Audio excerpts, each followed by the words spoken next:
Ako si Virilio Almario, National Artist for Literature. Itong project namin ang aming sagot sa problema ngayon sa impeachment.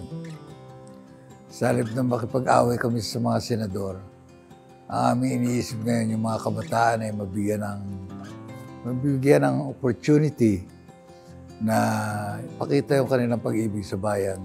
So iniisip namin kung ang mga bahay dito magkaroon lahat ng flag, maging parang modelo kami ng barangay flag.